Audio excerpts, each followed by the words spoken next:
First of all, let me just say I hope you all have a Merry Christmas, Feliz Natal a todos, everything like that. If you're not Catholic or you don't celebrate Christmas, happy holidays as well. I just want to say this video is going to be something that you might have seen. Of course, it's on my channel before. You got the two parts of Ruben Amorim'S sort of timeline of being a manager, but I thought I'd upload it into one big video that maybe you can watch over Christmas. If you're still working during Christmas, put it on the background.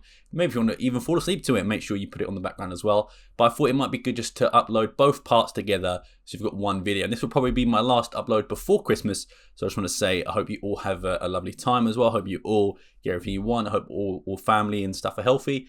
But yeah, without further ado, let me stop talking and we'll get into exactly how Ruben Amorim became Man United manager, a full timeline of his career. Ruben Amorim is one of, if not the most successful sporting manager of all time. Under his leadership, Sporting broke title droughts and dominated Portuguese football. But it has not always been smooth sailing. The club was in turmoil before he arrived, suffering from instability, poor management and struggling to keep pace with Benfica and Porto. But in order to look at the good times, first we have to go back.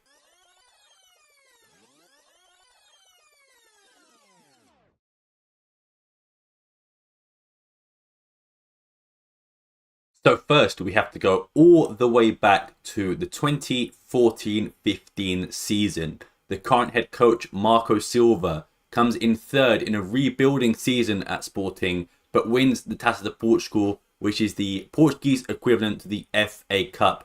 Ruben Amorim is at Benfica and they have just won another league title, which would be Amorim's last season as a Benfica player, winning Benfica's 34th league title. But before we get into anything else, let me introduce you to this man right here. Bruno de Carvalho was in charge of saving and rebuilding the club as the club's president at the time. He is known as the Portuguese version of Donald Trump. He's very outspoken, he's very stubborn in his ways, and what he wanted was for Sporting to be competing on the biggest stage of them all. But even though Marco Silva had success at Sporting, it wasn't good enough for Bruno de Carvalho, as at the end of the season, Marco Silva was sacked as Sporting manager. Now, the official reason was because he wasn't wearing the correct attire, which is linked to be a tie that he was supposed to wear as a manager. But the real reason of Marco Silva's sacking was to make one of the biggest gambles of all time. Because in came in the Benfica manager of that last season and Ruben Amorim's manager at the time, Jorge Jesus. At this point, Jorge Jesus was already establishing himself to be one of the best managers in Portugal, if not in Europe, taking Benfica to Europa League finals and also winning 3 league titles with them, including the last 2 in a row, 13-14 and 14-15. This sent shockwaves through Portuguese football, as it was unprecedented and no one thought it would ever happen. In the presentation, Jorge Jesus said that his dad was actually a Sporting fan, and before he died, he wanted Jorge Jesus to manage Sporting. So that was his reason of actually going to Sporting. But the actual reason is that he fell out with Luis Felipe Vieira, who was the president of Benfica at the time. It also should be noted at this time, the head physio is someone called Frederico Varandas. Keep that name in mind because you'll hear it again. And finally, to end the 2014-15 season, Ruben Amorim left Benfica to join Al Wakra SC in the Dubai Stars League. And soon after, he would retire.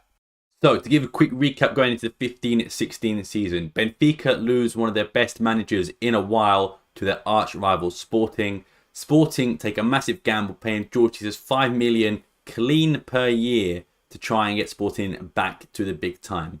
And the results were crazy. Bruno de Carvalho helped Jorge Jesus as much as he could, bringing in signings like Teo Gutierrez, Naldo, Everton and Brian Ruiz for a combined total of 10 million euros. And bringing in free transfers such as Alberto Aquilani, Hernan Barcos and Bruno Cesar, as well as a free transfer in JoãoPereira, another name you might hear of in a bit.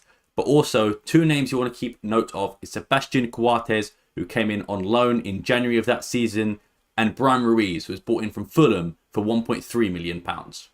However, in order to spend the money, Sporting had to make some sales, sacrificing guys like Cedric to Southampton for 7 million euros. Fan favourite Freddie Montero went to China for 5 million euros. And other guys like Naby Sarr and Mauricio left the club as well. And this is what Sporting's team looked like in a crucial game against Benfica in 2016. Why am I picking this game, you ask? This is the game the Sporting's title hopes went down the drain. Sporting were in first for the majority of the season, but not far behind them were Benfica. With players coming through like Nelson Semedo and Renato Sanchez on their end, they were dominating just as much as Sporting were. And with all the momentum in the world, Sporting were at home to Benfica. All they needed to do was win, and at worst case scenario, get a draw.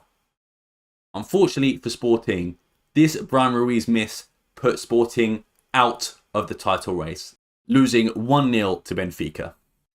Unfortunately, Bruno de Carvalho's gamble of Jorge Jesus did not pay off that season. Despite getting an impressive 86 points and only losing 2 games in the league all season, Sporting finished second with 86 points, whereas Benfica, more impressively, got 88, drawing 1 game and losing 4.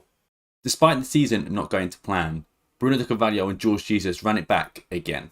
This time, Bruno de Carvalho helped Jorge Jesus even more in the transfer market, bringing the likes of Bastos for a club record fee of 11 million euros, bringing guys like Alan Ruiz for 4 million euros, and making the permanent signing of Sebastian Coates for 4.7 million euros as well. In addition to bringing in some loan signings of Lazar Markovic, who is a player who thrived under Jorge Jesus, and Joel Campbell from Arsenal, 2 years removed from his great World Cup in 2014. Should also be noted, Chico Giraldes, João Palhinha and Daniel Podence were promoted from the B team due to good performances. However, this is where Sporting would become more of a sustainable club, selling players for big fees. Jean Mario departed for Inter Milan for 44.7 million euros. Islam Slimani joined Leicester for 31 million euros, as well as some other sales in there like Naldo and Elias. Sporting managed to make 87 million euros from that transfer window just on player sales. You might be wondering, why is Andre Carrillo there? He was sold for free, so he doesn't really make Sporting any money.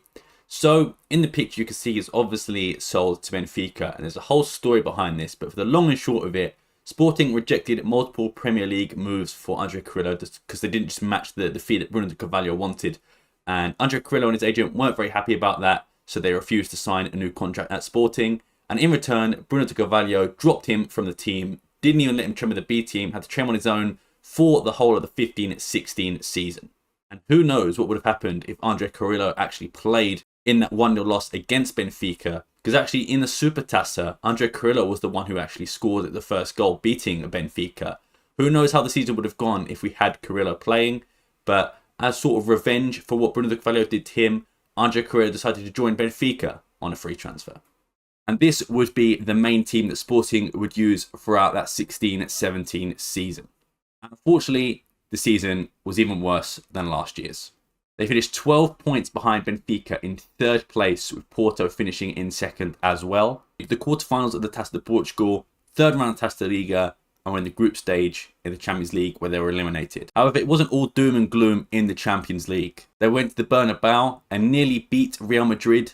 Unfortunately, 2 goals in the last 7 minutes from Morata and Ronaldo ensured Real Madrid's victory. They did manage to get 3 points off Legia Warsaw, but in the last game of that Champions League group stage, they had to face Legia Warsaw again. All they needed to do was draw and they'd be through, and unfortunately, they lost 1-0. It was, however, a very fruitful season for Bastos, scoring 36 goals in all competitions. But it wasn't enough to drag Sporting to the promised land of winning titles and performing in Europe. And some serious questions were begun to be asked about Jorge Jesus. Now, ladies and gentlemen, strap yourselves in, because the 2017-18 is probably one of the most craziest and darkest seasons in Sporting history, if not Liga Portugal history. It was a roller coaster of a season, but before we get ahead of ourselves, let's take a look at the transfers in and out for that season. Bruno de Carvalho gave Jorge Jesus one more shot, emptying his wallet to bring in the best of the best. Jorge Jesus knew it would be his last season if he couldn't get some results in the league. Either a league title or at minimum a guaranteed Champions League spot, and maybe some other titles and a good showing in Europe. But in my opinion, this transfer window was probably one of the best that Bruno de Carvalho and Jorge Jesus ever had. Bruno Fernandes came in from Sampdoria for 9.7 million euros. Marcos Acuna came in for 9.5 million euros. An exciting centre midfielder 20 years of age, Wendell came in for Fluminense from Brazil for 7.5 million euros. That was bolstered with other signings as well, like Rodrigo Battaglia, Fabio Comintrao, another player who did very well under Jorge Jesus at Benfica, as well as free signings like Jeremy Mathieu and the return of a fan favourite in Freddy Montero. And also, it should be noted, a youngster by the name of Rafael Leao was promoted to the first team as well. Sporting spent a total of 47 million euros that season. And in the departures, there was a few noticeable players that left as well. Adrien Silva joined Leicester in a deadline day fiasco for 20 million euros. Ruben Semedo joined Villarreal for 14 million euros. Paulo Oliveira joined Eibar for 4 million euros. And guys like Charlotto, Zegler, Teo Gutierrez and Everton also left the club. Sporting made a total of 49 million euros from that window. Now, this current Sporting squad was probably the strongest that Jorge Jesus and Bruno de Carvalho ever had. Now, of course, you had regular Portuguese internationals like Rui Patricio, William Carvalho, but you also had them surrounded by new signings like Bruno Fernandes, Marcos Acuna, and signings from previous like Sebastian Coates as well. Not to mention incredible youth talent coming up. I mentioned Rafael Leao, but also you've got Daniel Podence, Gelson Martins, Wendell, João Palhinha, as well as retaining last season's top scorer despite interest from big clubs in Bastos. This was the team that Sporting would use for the majority of the 17-18 season. So instead of going to right at the end of the season, let me take you to the 27th of January 2018, where Jorge Jesus won the Taça da Liga, or the Allianz Cup, beating Vitória Setúbal on penalties. It would be Jorge Jesus' first major trophy under Sporting if we're not counting the Super Taça for the 2015-16 season. And also, in terms of Champions League, unfortunately at this time, Sporting had finished in third place. They were given a very hard group with Barcelona, Juventus and Olympiacos. But this time they managed to get third place, playing 6 games, winning 2, drawing 1 and losing 3. Getting to third place, which meant they go into the Europa League. Up to that point, on the 21st match day against Estoril, Sporting had already dropped points in 6 games, meaning the title was pretty much out of reach by February. So here is where the story gets interesting.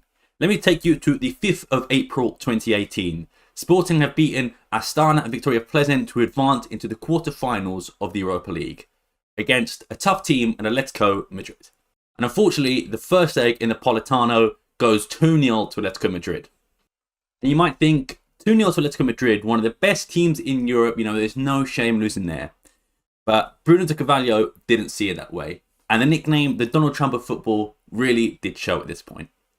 He went to Facebook, which was his social media platform of choice at the time. Let me translate some of what Bruno de Carvalho said from that Facebook post. We played against 11 opponents and 9 players for us who were on the field of play. There were players who lacked commitment, lacked focus, and who did not understand that the game lasts 90 minutes. These individual mistakes were excessive.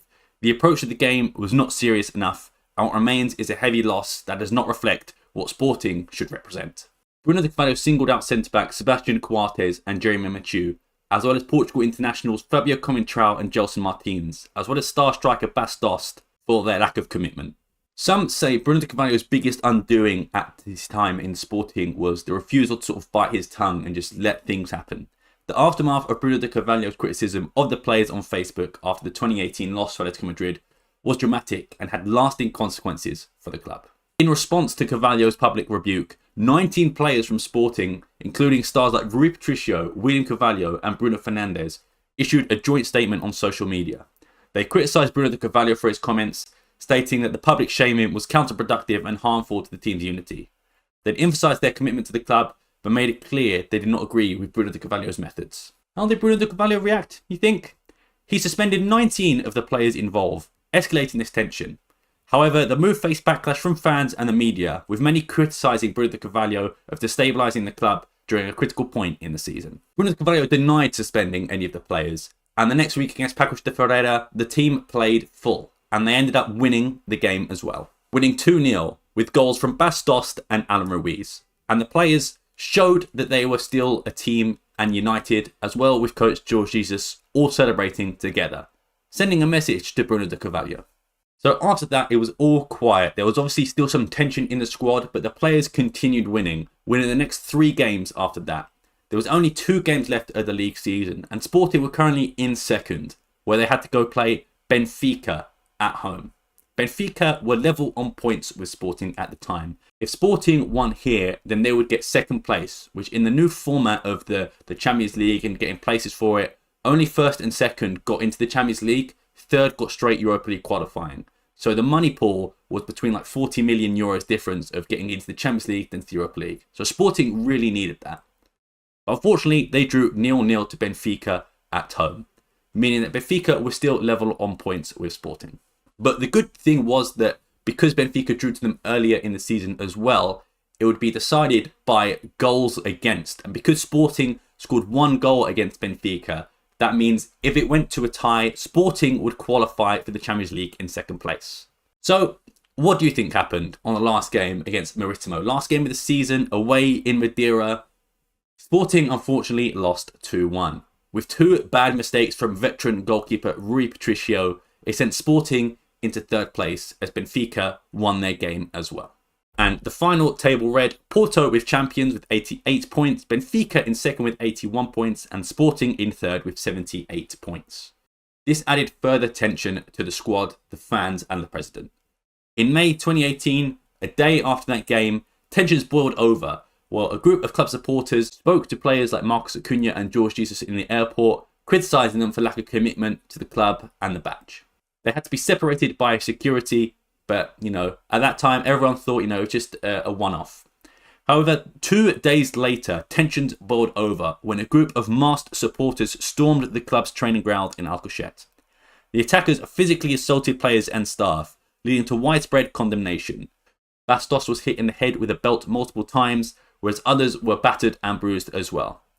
While Bruno de Carvalho denied any involvement, his leadership was heavily scrutinised, as the toxic environment under his tenure was seen as a contributing factor. However, one thing I haven't mentioned is that there actually was 1 game left in the season after that attack, and that was the final of the Taça de Portugal, which is the equivalent of the FA Cup in Portugal. They played against newly promoted team Desportivo das Aves. Now, Aves had finished 13th in the league at that point, so it was seen as sort of an easy win for Sporting, if not for those Alcochete attacks. But of course, the players were demoralised, some of them suffering from, sort of PTSD from that attack. None of them were really ready to play this game, as it was only 7 days after the attacks. And Sporting ended up losing 2-1 to Aves, which was a historic moment for Aves, but also a historical new low for Sporting. So, to recap the 2017-18 season, finished 3rd in the Portuguese league the 2nd year in a row, were winners of the Taça de Liga, which was seen as a positive at the time. They also were runners-up of the Taça de Portugal and were knocked out in the group stage in 3rd place in the Champions League and managed to get to the quarterfinals of the Europa League in that same season as well. However, this was the beginning of the end for Sporting. And honestly, that story about the attack on the academy, that's only sort of the beginning of the story. If you want me to make a video describing everything that happened and lead up to it, there's so much more you can get into. But if you want to see a video like that, let me know. But back to the actual timeline, it should be noted at this point, Ruben Amorim has completed a sort of internship with Man United and Jose Mourinho, and he is just about to get his first manager job in the next season. But not to get ahead of ourselves. After the shocking attack on Sporting's training ground in May 2018, several key players decided to rescind their contracts at the end of the season, citing unsafe working conditions and a hostile environment created by the club's leadership. The list of players who terminated their contracts were Rui Patricio and William Carvalho, captain and vice-captain of Sporting, arguably the 2 biggest losses in that Sporting team. Both had been at Sporting since they were teenagers, sort of 14, 13 years of age as well, and both decided to leave on a free transfer at the time. Joseph Martins was an up-and-coming winger who had a very good season last season and the season before, having great performances against Real Madrid and Barcelona. Bruno Fernandes did actually rescind his contract, but then re-signed later on, as did Bastos, who was brought back to the club. Rodrigo Battaglia also rescinded his contract, but was brought back in the same reason as Bruno Fernandes and Bastos. And lastly, the last 2 players to rescind their contract were Daniel Podence and Ruben Ribeiro. the exodus of talent deeply impacted Sporting, both financially and competitively. Due to market values at the time, it said that Sporting lost over 70 million euros worth of players that season. And there is one other name I haven't included in that list, and that is Rafael Leao. We talked about him a bit earlier, just that he was promoted to the first team that season and had a very good start, scoring against FC Porto on his debut. Now, the reason he's separate from the list is because everyone in that list that you've just seen either settled their debts with the club, or the club they went to settled their debts with Sporting. However, Rafael Leao is a strange case. Rafael Leao was actually found guilty of lying to the courts. He wasn't even in the training ground or at the training ground at the time of the attacks. And in his testimony to police and to the courts, he said that he was there and he felt for his life. Therefore, the courts found him guilty and also found Lille guilty of breaching his contract. This meant that Rafael Leao actually owed Sporting 16.5 million euros. Sporting had originally sought out 45 million euros, citing the release clause in his contract, but the court decided on that lower amount. While Leao has appealed the decision multiple times, the obligation still stands. There have been rumours of clubs helping to pay that debt like AC Milan and Lille, but as of yet, the debt hasn't been paid. So it's a new season. The 18-19 season is upon us, and managerial changes are upon us as well. Jorge Jesus has been sacked by Bruno de Carvalho. Reasoning being 90 million euros was spent trying to win the league, and Jorge Jesus failed on 3 attempts, only winning one singular Taça de Liga as well. He was replaced by the late Sinja Mihajlovic. However, don't say hello to Mihajlovic too long, because 9 days later, he was sacked as well. Why was he sacked, you ask? Well, remember Bruno de Carvalho, the person who posted on Facebook, some see as responsible for the attacks on the academies? He was given a vote of no confidence, and he was expelled as president of Sporting and as a member of Sporting Club de Portugal. This meant there was a new interim president while elections were going on. So everybody meet the new president, Sousa Sintra.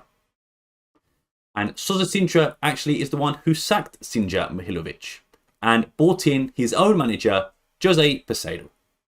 It should be noted, this decision to sack Mihajlovic actually cost Sporting 3 million euros later down the line due to unlawful termination. But with the club in disarray without an actual president, Sousa Sintra has to take the reins.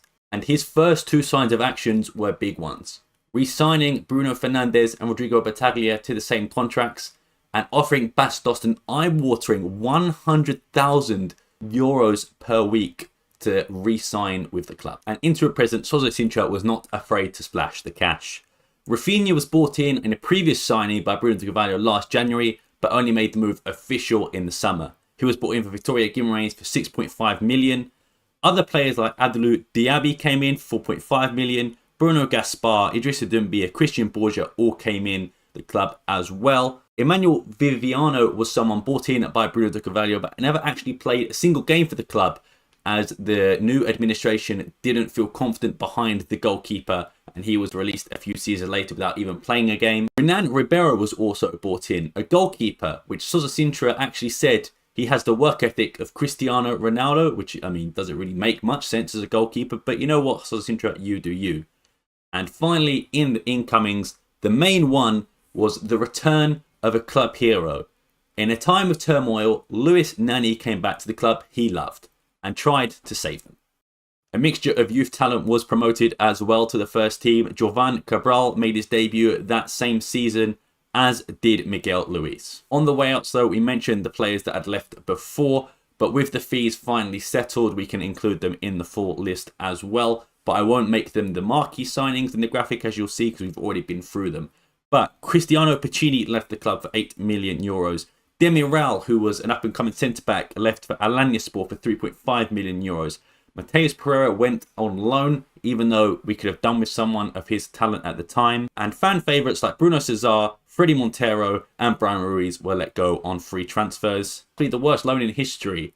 Sporting loaned João Palhinha to Sporting Braga. Why is this a bad loan, you ask? Because as a part of that deal, if Sporting were to sell João Palhinha, they'd actually owe Sporting Braga 15% of the next transfer sale, which really makes absolutely no sense at all.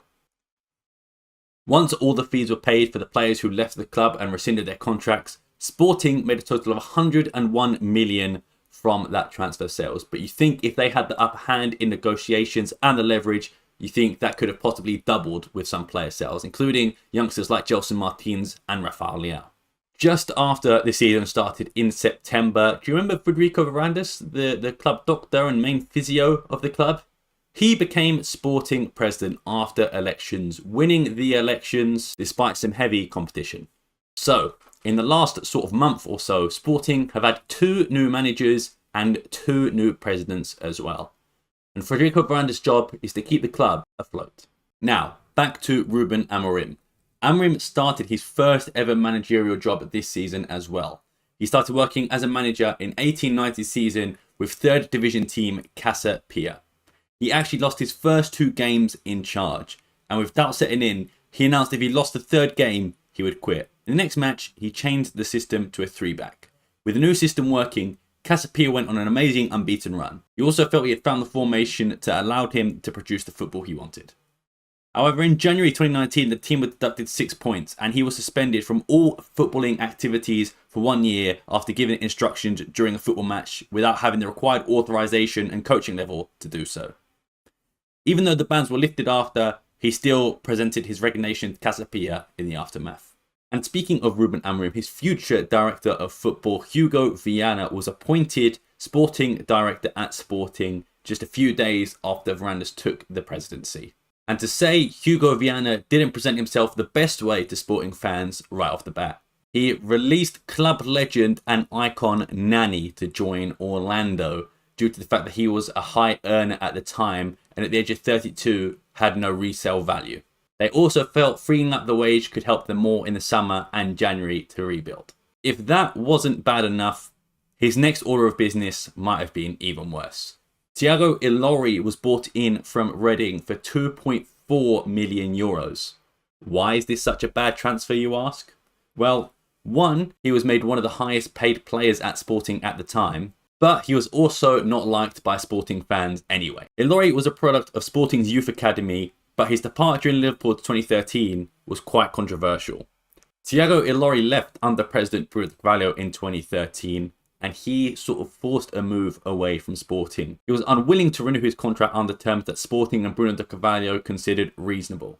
Instead, he pushed to a move to abroad to Liverpool. Thiago Ilori was heavily booed during the team announcements on his sort of re-debut in Sporting's game against Benfica, symbolising that the fans weren't behind the move and thought it was a waste of resources when we had players in the academy who could do the same job. At the time, you had guys like Domingos Duarte, who was considered an up-and-coming youngster, but was constantly loaned out. Many felt he would be better than Thiago Ilori. Same with Ivanildo Fernandez. And of course, I mentioned Demiral being sold. Many fans think the 3 million that was given to Sporting only to sign Thiago Ilori for 2 million was a waste of resources. One of the other big decisions Hugo Viana and Federico Varandas had to make was sacking Jose Peseiro due to the club's poor league form. The replacement was an unknown guy by the name of Marcel Kaiser, and thus Kaiser Ball was born. So this is the team that Marcel Kaiser had to work with. A new goalkeeper replacing Rui Patricio in Renan Ribeiro, 2 new fullbacks in Borja and Ristovski, midfielder partnership of Battaglia Gudelj, Rafinha and Cunha on the wings, Bruno Fernandes and Bastos, and the ever-reliable centre-back pairing of Coates and Jeremy Mathieu. Marcel Kaiser actually took the team to a 4-game unbeaten run in the league and impressed many with his attacking style of play, scoring 5 against Nacional, 4 against Deportivo Aves, and 3 against Rio Ave. And Marcel Kaiser did something that no one thought was possible. In his first season with the team he had, Sporting managed to win the double, the Taça de Portugal and the Taça de Liga. Despite finishing 3rd in the league, there were some positive signs in the squad. Bruno Fernandes was the top goalscorer in all competitions from midfield with 32 goals. And the team had some decent results under Marcel Kaiser in the league, including beating Belenenses 8-1 and beating Porto on penalties on 2 different occasions, thanks to the heroics of goalkeeper Renan Ribeiro. Sporting also had a decent Europa League campaign as well, only losing 1 game in the group stage to Arsenal, but then went to the Emirates to draw 0-0. Kaiser continued to excite the fans, including a 6-1 win over Karabakh. However, they went out in the round of 32 versus Villarreal. However, in the league, Sporting still finished 13 points behind the champions Benfica and 11 points behind second place in FC Porto. After a successful season, including 2 domestic cups, fans felt Marcel Kaiser had something to build with. But unlike the rest of this video, first I'm going to show the departures, and then I'll include what came in. Sporting were hit heavy in the transfer window, with Hugo Viana and Federico Varandas needing to make money to keep the club afloat. Star winger Rafinha was sold to Stade Rennes for 21 million euros. Up-and-coming right-back Thierry Correa was sold for 12 million euros. Star striker Bastos was sold for 7 million euros due to his high wage affecting the squad. Other players left the club as well, like Domingos Duarte, Jonathan Silva, as well as some other rotation players in Yuri Medeiros and Carlos Mané. Also, a big loan move was Matheus Pereira to West Brom. Again, much like last season, it felt like a strange move. Especially with Rafinha going, Matheus Pereira could have operated on that wing and been an ideal replacement. Also, it should be noted, 23-year-old Ryan Gould was released by Sporting to Ferenc as well.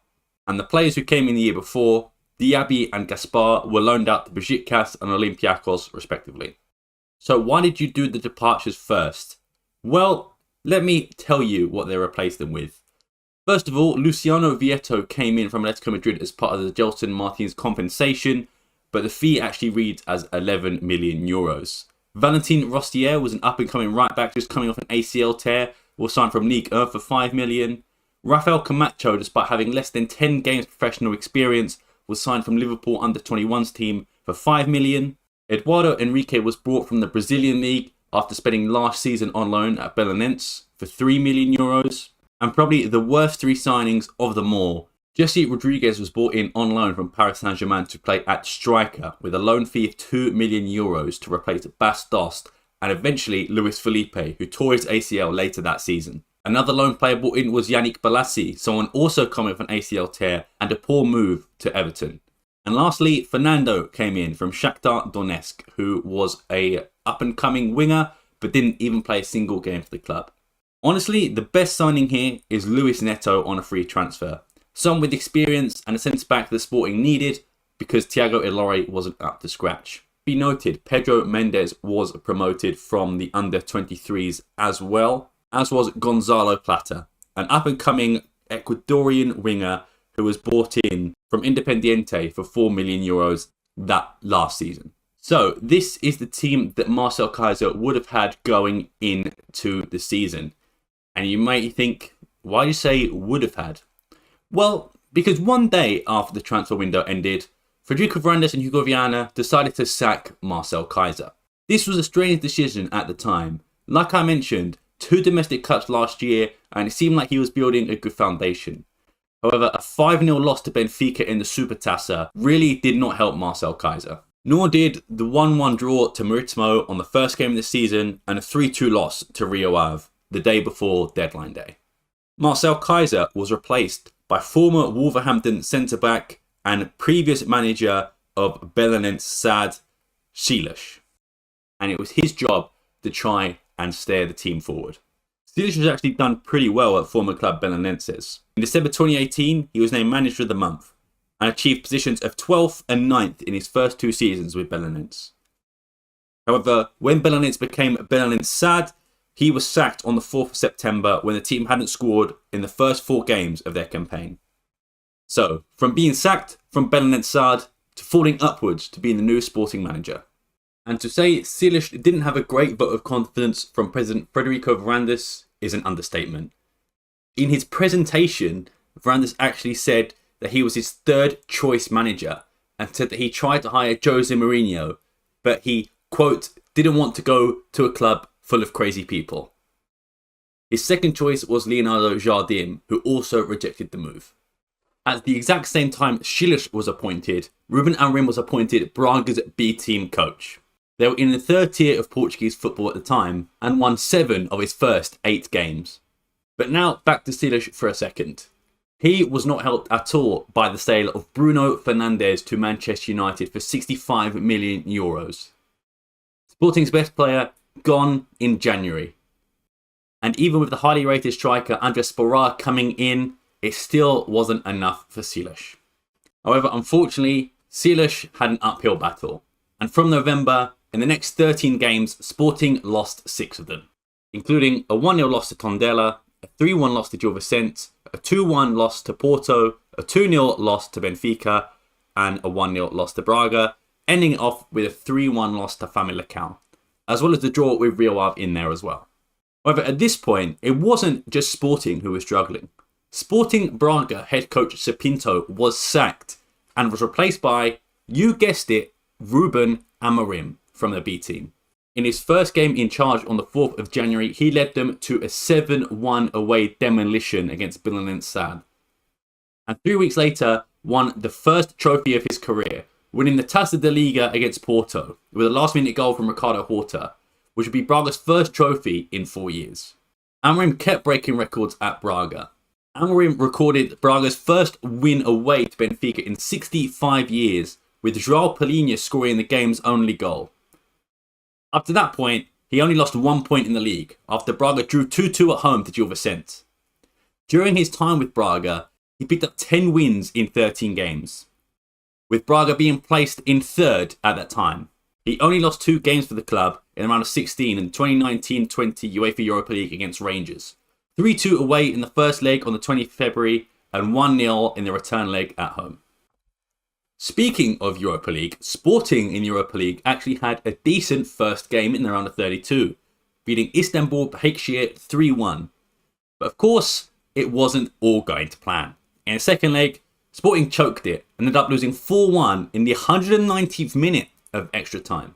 So, ladies and gentlemen, it's what you've all been waiting for now. On the 4th of March 2020, Jorge Silas was sacked due to the team's poor results in the league and Europe. And the man who came in at a cost of 10 million euros, Ruben Amorim.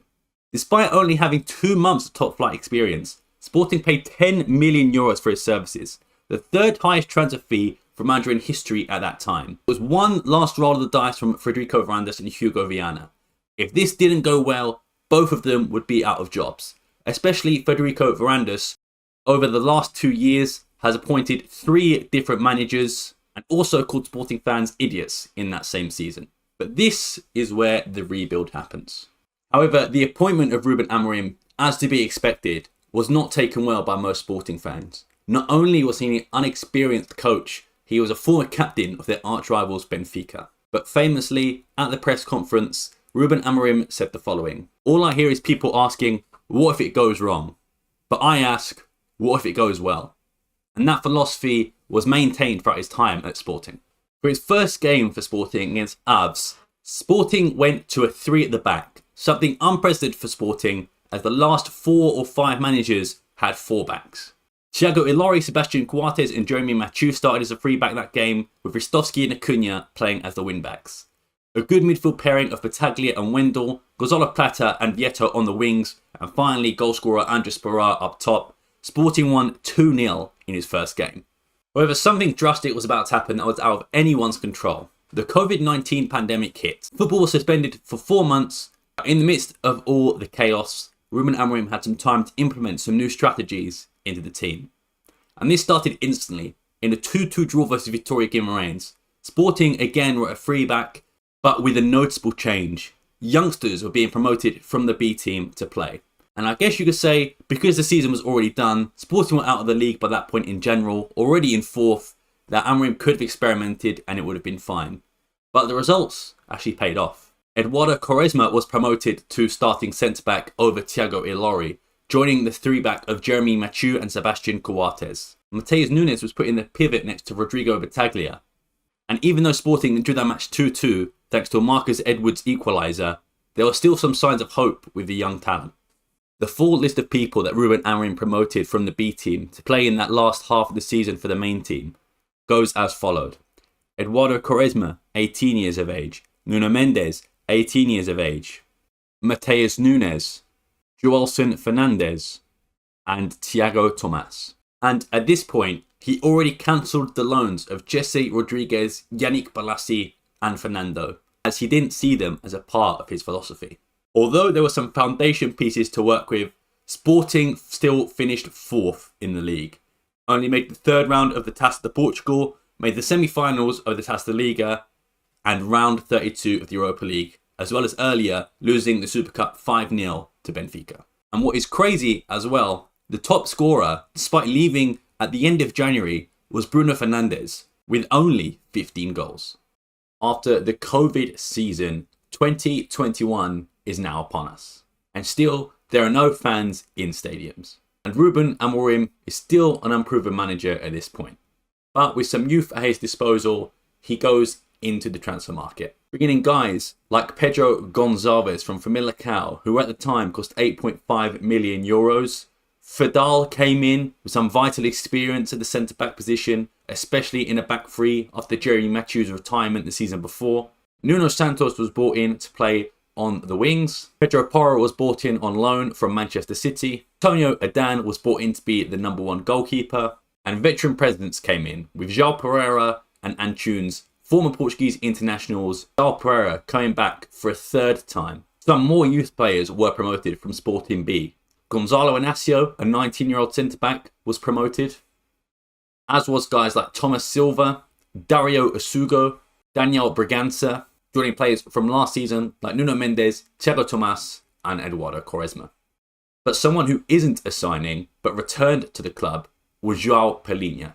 He actually wanted to leave the club due to the way he'd been treated at Sporting before, but Ruben Amorim convinced him to stay and signed him to a new contract, making him the starting holding midfielder in Amorim's system. In terms of on the way out, Ruben Amorim had it clear out. Wendell joined Zenit for 20 million euros. Marcos Acuna joined Sevilla for 11.25 million euros. Matheus Pereira joined West Brom for 8.2 million euros. Vieto went to Al Hilal for 7 million euros. However, the culling of the squad did not stop there. Players who he couldn't sell due to their high wages and didn't see room for them in the team were loaned out. Diaby was loaned out to Getafe, Battaglia to Alaves, Doumbia to Huesca, Rafael Camacho to Rio Ave, Misic to Zagreb, Eduardo Henrique to Crotone, Thiago Ilori to Lorient, Bruno Gaspar to Vancouver, Mateus Oliveira to Cortiba, and this was the squad that Ruben Amorim had at his disposal until the January transfer window. Inacio, Coates and Fadal made the back three. Adan was a solid presence in goal. The fullbacks of Nuno Mendes and Pedro Porro were electrifying. Nuno Santos and Pedro Gonçalves were goal scorers on the wings. A midfield pivot of João Pereira and João Mario. And lastly, intermittently swapped was Andres Sporar and Thiago Tomás. However, the season didn't go off the plan. Although Sporting beat Paços de Ferreira 2-0 in the first game of the season, they had Europa League qualifying to maintain. Whilst they beat Aberdeen at 1-0 thanks to a goal from Thiago Tomás, advancing into the next round, the squad was seriously hit with injuries and the COVID-19 virus. They ended up losing to Lask 4-1 at home, meaning their journey in Europe was over for this season. But some saw that as a blessing in disguise. No fixed congestion, just one game a week for a relatively young squad. That could be the trick into something very good. January has begun and Sporting are unbeaten in the league. They've dropped a few points here and there, mainly to Famalicão and Porto, but all the rest have been wins. Some of them lucky in the last minute, thanks to heroics from Sebastian Coates, but also some resounding victories, like a 4-0 win over Vitória de Guimarães. It would be the first success for Sporting under Ruben Amorim in the Taça de Liga. First beating Mafra 2-0 at home, then coming from 1 goal down in the 85th minute to 2 goals thanks to Jovan Cabral, making it 2-1 and advancing Sporting into the final, where Ruben Amorim faced his old club, SC Braga. And on his first attempt, he won the Taça de Liga with Sporting. In his second final in the Taça de Liga, he won it, winning it last year with Braga and now beating Braga in the final to win it with Sporting. Now you might be wondering, why did you stop in January? Why did you say the team up until January was like this? Well, that's because Ruben Amorim was chasing a striker and was chasing the same striker that he worked with at Braga since the summer transfer window. However, the board could not get the funds together and the deal never happened. However, on January deadline day, Ruben Amorim's final piece of the puzzle was fit in the squad. Ladies and gentlemen, let me introduce you to one of my favourite players of all time for Sporting, Paulinho. Number 21 for Amorim, costing a club record fee of 16 million euros, plus Sporra going on loan the other way and Christian Borja going to Braga on a permanent deal, which is valued at 3 million euros. After that January transfer deadline day, Sporting went to Benfica, which would be Ruben Amorim's big test as a Benfica fan. He was unable to beat Benfica last time at Sporting. Was he able to do it this time? Yes, he was, thanks to a Matheus Nunes 90th minute winner to make it 1-0 to Sporting. And from there, they won 4 more games in a row, beating Maritimo 2-0, beating Gil Vicente 2-1, and Paços de Ferreira 2-0. At this point, it should be noted they also got knocked out of the Taça de Portugal to Maritimo as well. Another draw followed after a 2-0 win against Portimonense, where they played Porto away from home. They managed to beat Santa Clara, Tondela, and Vitória Guimarães. But here is where the trouble started to happen. 2 draws in a row, one away to Moreirense and another one to Famalicão. And despite a poor showing, they managed to beat Farense 1-0 as well. But the drawing continued as they drew 2-2 to Belenenses SAD. This is the game that many fans believe the Sporting were going to win the league. Let me take you back to Braga. It's currently 0-0 at the 20th minute mark when Gonzalo Inacio picks up a second yellow card and gets sent off. For the rest of the game, Sporting play with 10 men. But from heroics from Pedro Porro and Matheus Nunes manages to score in the 81st minute, making it a 1-0 win to Sporting. All they had to do was win the next 3 games and they would be the champions. First up came Nacional, a 2-0 win for Sporting. Up next came Rio Ave, which was a 2-0 win for Sporting away. Here was the game that could win it all. Sporting versus Boa Vista at the Alvalade on the 11th of May 2021. What was the score, you ask, and what happened? Sporting won thanks to a Paulinho goal. That's right, the signing in January, the last piece of the puzzle, Paulinho scored the winning goal to get Sporting their first league title in 19 years. Ruben Amorim quickly silenced all doubters due to his philosophy, promoting young players and buying within the league, as well as buying young players with high potential. And no one was more happy than Frederico Varandas and Hugo Viana. Their gamble paid off and they delivered a title to Sporting. Although Sporting did end up winning the league unbeaten, unfortunately when the title was already won, they lost to their arch rivals Benfica 4-3. Meaning the season was not unbeaten. However, they won their final game against Maritimo 5-1 to only lose 1 game that season. In an incredible season, Sporting scored 65 goals and only conceded 20 in the league, finishing with 85 points. And the top scorer was not a striker, it was the winger, Pedro Gonçalves, brought in by Ruben Amorim from Famalicão. In Ruben Amorim's first season, he completed the double, a Taça de Liga and the league title, again for the first time in 19 years. So that was a breakdown of the entire timeline it took from Ruben Amorim to become a coach, to being the Sporting coach, to winning the league with Sporting, and everything before that Sporting related. But let's just recap how he managed to rebuild Sporting from disaster to greatness. First up, promoting youth talent. And people may be able to say, you know, he had the talent already there at his disposal, he just got lucky.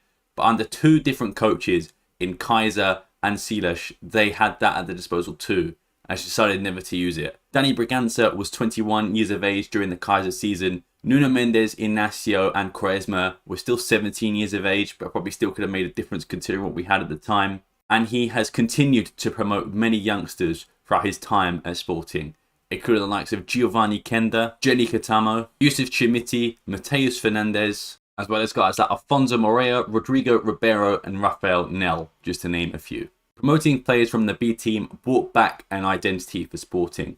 And a philosophy under Ruben Amorim is that no matter what age you are, whether you're 17 like Giovanni Kenda or ending your career like JoãoPereira and Luis Neto on the other side of 30, it doesn't matter how old you are. As long as you perform well in training and on the pitch, Ruben Amorim will put you in the team.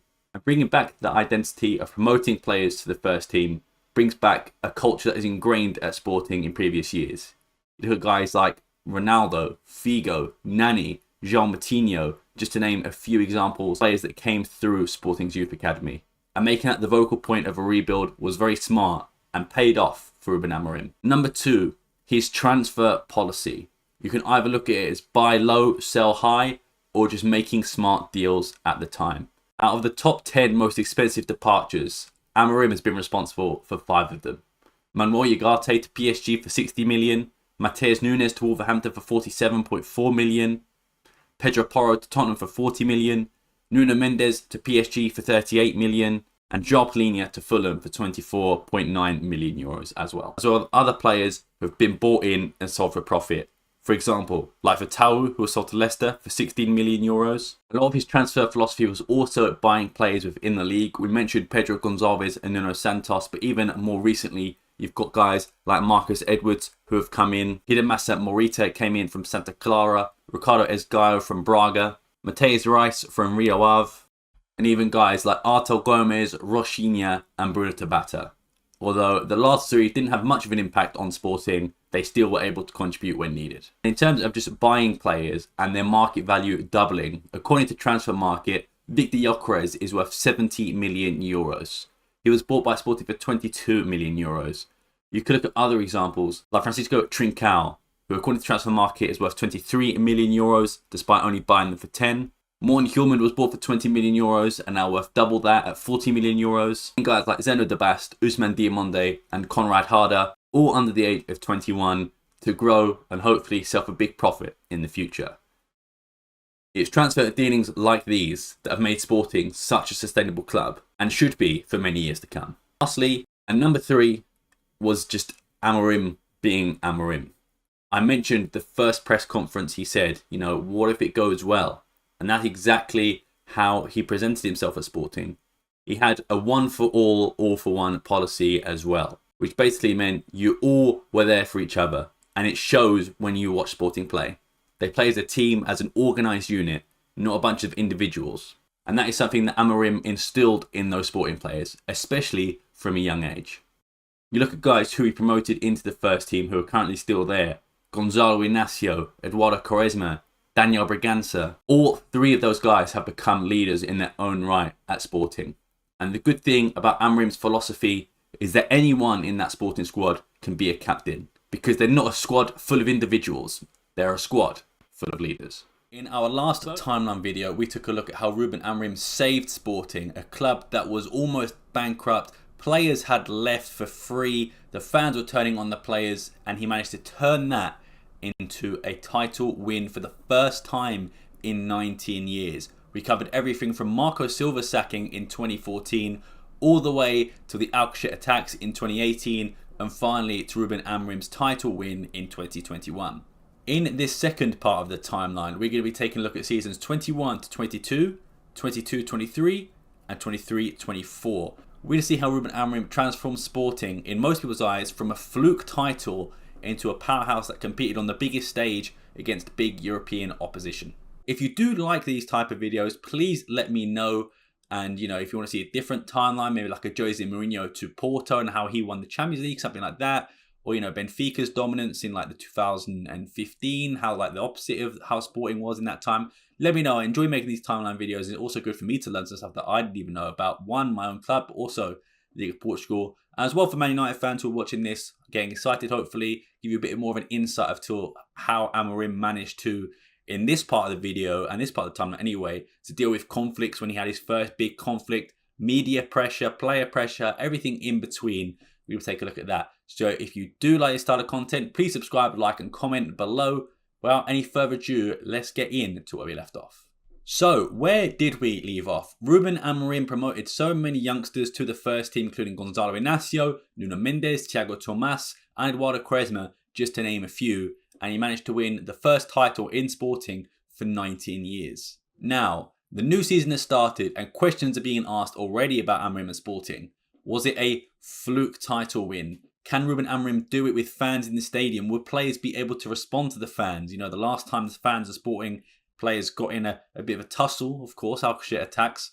And the fans at the time were very toxic, can't deny. So people were worried about how that would relate to the players. And Ruben Amorim, of course, Ruben Amorim was sort of protected almost by the COVID season, not hearing the fan backlash in the stadiums if things were to go wrong. But also just to see if Ruben Amorim and the players could replicate what they did last season. So let me take you to the transfer window first. Transfers in the 21-22 season. The important signings are, of course, Manuel Ugarte from Famalicão for 6.5 million for 50% of his sell-on fee.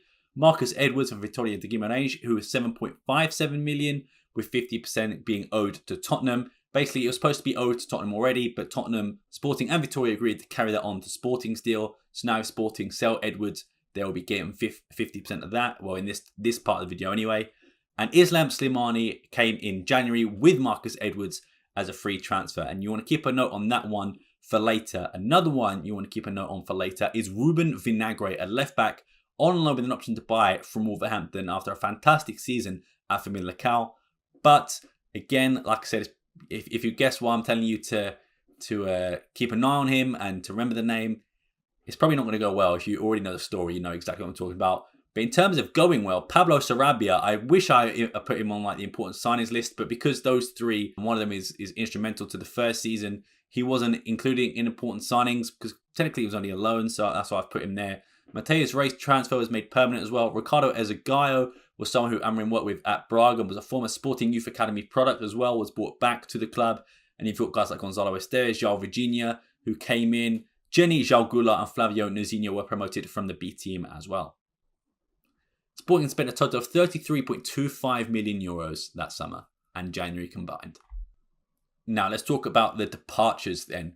Sporting made a total of 16.67 million euros, with the worst one, not the worst one, but the most, painful one for me, Nuno Mendes leaving on transfer deadline day for 7 million loan fee, but PSG had an option of, an obligation actually of 40 million euros to buy, which would be activated the following summer. Thiago Thomas was loaned out to Stuttgart as he wasn't getting a lot of game time, and João Mario would end his loan with Sporting. And although Sporting tried to sign him to a new sort of deal and get him back from Inter Milan at the time, João Mario refused and actually would end up joining arch rivals Benfica, which was sad for me because the season before, of course, I bought a João Mario jersey and then I had to, throw it in the bin. If I still have the video, I'll put it on screen for you now.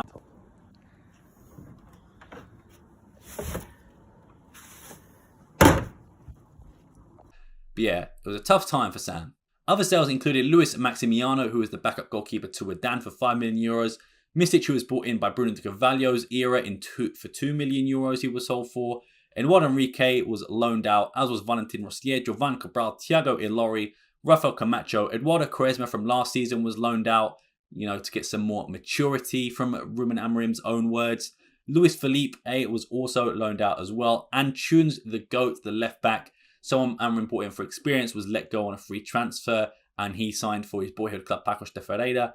And a few other free transfers such as Lamore, Bruno Gaspar, and also JoãoPereira, the current Sporting manager, would retire at the end of the last season. And this would be the team for most of the year, apart from one position. So let me read out the starting lineup. You've got Adan in goal, Ignacio, Fidal, but Fidal was sort of coming to the end of his tenure with Sporting. He was dealing with a lot more injuries, so he didn't play as many as the games he would have liked. We had guys like Luis Neto have to fill his position at some points as well. Sebastian Coates was the captain, so his spot was cemented in that back three. You got Pedro Porro, Mateus Nunes, and João Palhinha. João Palhinha would actually rotate a bit more with Manuel Ugarte, especially towards the end of December, November. Ugarte would become more of a prominent feature in the Sporting squad. You've got Pedro Gonçalves, Pablo Sarabia, and record signing Paulinho up front. Now, you might have said you've missed one. It's Ruben Vinagre. Ruben Vinagre, in theory, was brought in to be the left-back starter. But this is where I guess is a good place to start the timeline. First, let me talk to you about the Supertaça. So Supertaça is just a community shield in Portugal. Is where the league winners face the winners of the cup, which was Sporting versus Sporting Braga. And Sporting actually went 1-0 down thanks to a Fran Sergio goal, but Jovan Cabral and Pedro Gonçalves made it 2-1, which means Sporting lifted the Supertaça. I don't really count Supertaça or Community Shields as trophies, but some people do, and it is important to, I guess, the overall rebuild at the moment. So that is another trophy in Ruben Amorim'S cabinet. And Sporting would actually start off the league with 3 wins in a row, including a good win, a 2-1 win away against Braga, and also beating Belenenses Sad 2-0. However, straight away in August, points were dropped in 2 consecutive game weeks. One to famous bogey team of Sporting Famalicão, which at that point Sporting had never beat them in any competition, and a draw to FC Porto as well, another 1-1. But there was still room to be excited for a Sporting fan. We are back in the Champions League and we've been dealt a decent enough group. We had Ajax, Borussia Dortmund, and Besiktas in our group. And our first trip, Amorim's first his first entire Champions League game, not just in Sporting but in his career, was against Erik ten Hag's Ajax. How do you think that game went? If you guessed 5-1 to Ajax, unfortunately you would be correct. Sporting were dominated at home, and Sebastian Haller would actually score a poker, and Paulinho's consolation goal wasn't enough, unfortunately. But the reason I single out this game is due to one man for Ajax, and that is Antony. This game made him look like, the reason Man United paid that much money for him. He was incredible. He was absolutely tearing the left back apart and was, the left back had a horrible time, and yeah, Antony just absolutely destroyed him. Who was that left back, you ask? Glad you asked. Ruben Vinagre. Now, it's very unfair of me just to blame the loss solely on Ruben Vinagre, but he was awful in that game. He was subbed off at half-time with the score already 3-1. So it showed Ruben Amorim did not have a lot of confidence in Ruben Vinagre at all. And the following game week in the Champions League, Sporting would lose thanks to a Doniol Marlon winner in Germany, losing 1-0 to Borussia Dortmund. But this is where things got interesting. This is where the team really found their feet. After that 5-1 loss against Ajax, you thought maybe the Sporting fans would boo, maybe they'd get a bit toxic. But you know what? They actually stood up and clapped. They sung even though they were being, absolutely battered at home. And some people took this as a sign of weakness, as a sign of Sporting are just happy just showing up. But it was really support for Amorim and the team, something that we'd never done really before. Even under George Jesus, when we were playing well and we would still lose, or we'd go on a good streak and we'd lose one game, we would turn on the players like that. So it's always a new era for the Sporting fans in that sense of actually backing and supporting the team. And it did get divided across social media and across Portuguese news, but a lot of the Sporting fans had the same mentality of, look, we're going to support the team until, the end. And Sporting rewarded that faith very well. Sporting has to fly to Istanbul to face Besiktas in the Champions League, and Sporting would dominate them 4-1, with a brace from Sebastian Coates, Pablo Sarabia scoring a penalty, and Paulinho scoring an absolute banger as well, making it 4-1 to Sporting. And on the return leg in the next match day of the Champions League, Sporting beat them at home 4-0 as well, thanks to a brace from Pedro Gonçalves, a goal from Paulinho, and a Sarabia goal as well. So it all leads down to the second to last game week, the penultimate game week of the Champions League, a game that I was so lucky to go to. Sporting had to beat Borussia Dortmund by 2 goals to qualify to the next round of the Champions League. Ajax were already top, but whoever won this game by more than 2 goals would go into the next round of the Champions League. So what do you think happened? Well, Sporting won 3-1 thanks to a brace from Pedro Gonçalves and a goal from Pedro Porro. It was a great game to see. I'll put a clip up of me reacting to initially the penalty miss and then Pedro Porro converting the rebound as well. Absolutely crazy as a fan that I got to witness such a historic moment, because that was actually the time that Sporting winning that game got them into the round of 16 for the first time in 11 years, which is crazy. So another record broken by Ruben Amorim.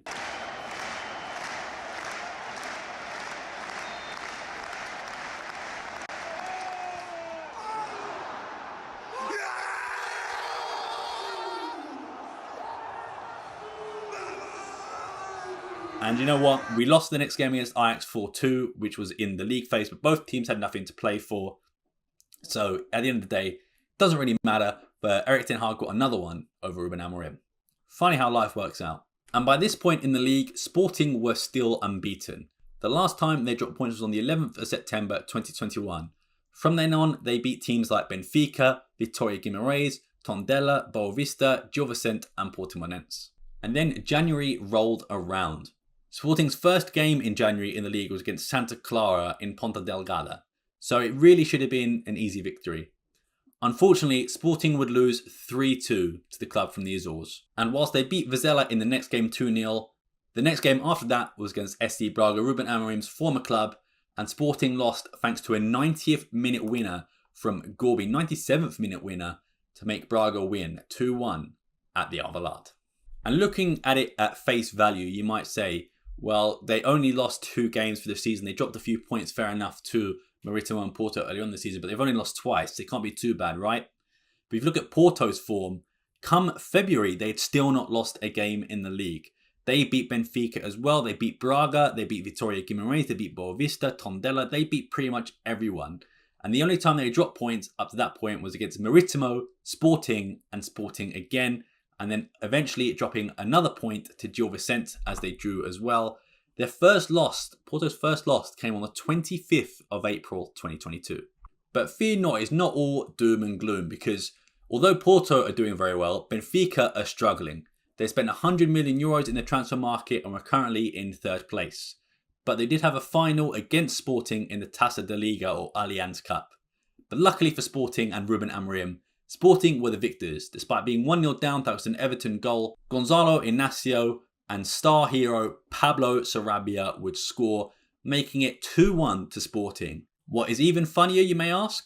João Mario's reasoning for leaving Sporting was to win more trophies. On his first attempt, he lost one against Sporting. Also, it was a great record for Ruben Amorim. He won the Allianz Cup at Braga 2 years ago, won one with Sporting 1 year ago, and won another one this time with Sporting, meaning he won 3 Taça da Liga's Allianz Cups in a row, which is just a fantastic achievement for any coach. Something he was not able to do, however, was to beat Porto in the semi-finals at the Taça de Portugal over 2 legs. They lost the first leg 2-1 and then lost the second leg 1-0. Now, back to a key man in this story. Ruben Vinagre. Now, he's not really been seen, he's not really played a lot of games for Sporting since that horrendous display at Ajax. In fact, he would only make 18 appearances in all competitions, only totaling 866 minutes for Sporting. But on the bright side, Sporting just have a loan with an option to buy. So they just send him back to Wolves, and that is how that story ends. Is what I wish happened. What actually happened was there was a clause in the loan agreement between Sporting and Wolverhampton. If Sporting made the round of 16 of the Champions League, the deal would become permanent at a whopping €10 million, which 50% of the next future sale had to go to Wolverhampton as well. At that time, it was the second most expensive signing in Sporting history, just behind Paulinho. And speaking of the Champions League round of 16, Sporting were originally drawn against Juventus, and many Sporting fans had a big hope that maybe we could beat Juventus, as they didn't seem like their former selves and that former powerhouse glory team of the yesteryears, the last 5 or so years. They were becoming a bit of an older team, they weren't playing as well, and Sporting were licking their lips because they thought maybe we could get a result. But hold that thought, because there was actually an interference or something wrong with the draw, so they had to redraw in the entire Champions League group. And of course, Sporting ended up facing Manchester City. And that was not a good time for Sporting. In the Alvalade at home, Sporting lost 5-0 to Manchester City, which made even worse by the fact that Bernardo Silva managed to score a brace, of course being a Benfica player and a Benfica massive fan as well. It should be said that in the second leg, we actually held them to a draw at the Etihad. But when you look at who they were playing, they weren't really using a lot of first team players. They brought on Scott Carson for a 50-minute cameo, and he still managed to make a save on Paulinho. So, Pep wasn't really taking that one seriously. But there was still room to be impressed. Sporting made it out of the group. We had a massive big win over Borussia Dortmund. We beat Besiktas by 8 goals. We scored 8 goals against Besiktas even. So it was room to be impressed. And hopefully it was just something to build on for next season. Let me take you to the 2nd of February 2022, where Sporting had just beat Belenenses SAD 4-1. And in came new signings, Islam Slimani and Marcus Edwards. Now, Islam Slimani is a club legend and a club hero at Sporting. Despite never winning a league title, he was a prolific goalscorer for the Lions. In fact, throughout his career, he made the most appearances for Sporting, 123 in total, scoring 61 goals and getting 16 assists, playing nearly 8,000 minutes for Sporting. So when he was brought back in as a backup to Paulinho, people were actually very excited. Paulinho wasn't performing at his best, and he'd only scored 14 goals that season in 46 appearances. So Slimani coming in was seen as a good addition, and also a good addition just for Federico Varandas, who was running for presidency that year as well, and maybe getting him in would get some more voters on his side. With the return of a club legend, return of a hero to potentially win a league title. So there were many avenues for this sort of signing, this free transfer as well. It didn't cost us anything. And on his return, Islam Slimani was very prolific off the bench. In 9 appearances, scoring 4 goals and getting 1 assist. And many times he actually had to play alongside Paulinho, as Slimani was the main striker and Amorim moved Paulinho out onto the wings. But for whatever reason, despite Islam Slimani's good form, Paulinho would never be dropped, and Slimani was once again relegated to a bench option. This did not sit well with Islam Slimani, and he stormed out of training according to all the newspaper reports at the time. Amorim even confirmed it in a press conference saying that he wasn't happy that he was being benched in the next game, so he wasn't training properly and stormed off. Islam Slimani denied this claim, saying that as he was a practicing Muslim, he was actually going through Ramadan, meaning he couldn't drink or eat during the hours of sunlight, meaning his training performance was off. However, this did not sit well with Ruben Amorim, and he was dropped completely from the team against Tondela, only returning in the next game against Benfica, coming off the bench in a 31-minute cameo on the 17th of April, where Sporting would actually lose 2-0. He was not picked for the remaining 4 games of the league and never played for Sporting again. Slimani actually responded to someone on Twitter asking him what went wrong at Sporting.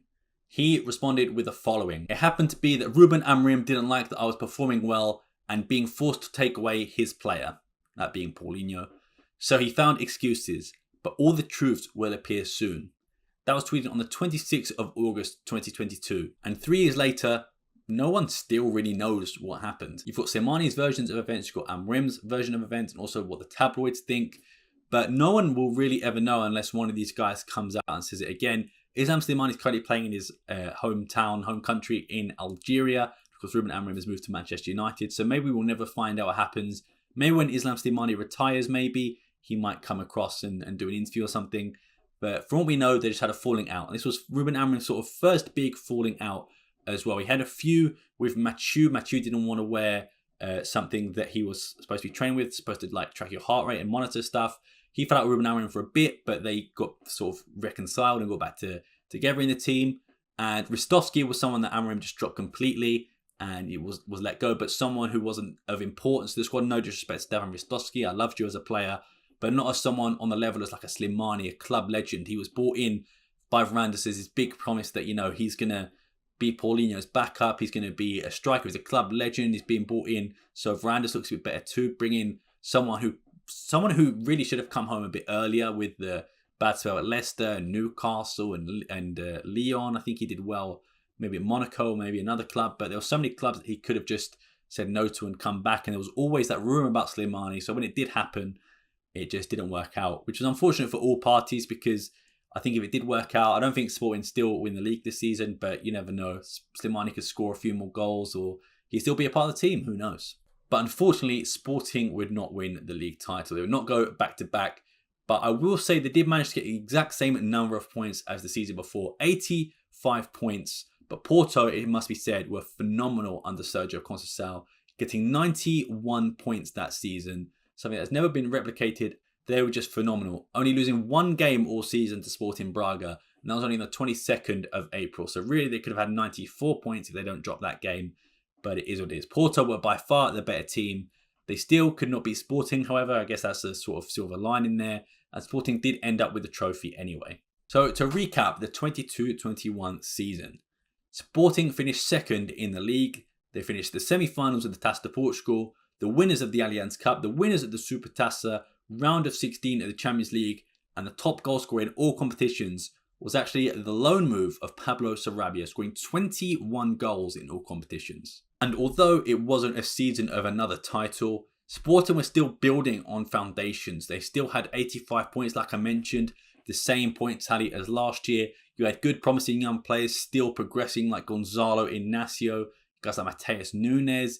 Ugarte was coming in playing very well. Marcus Edwards is brought in playing very well.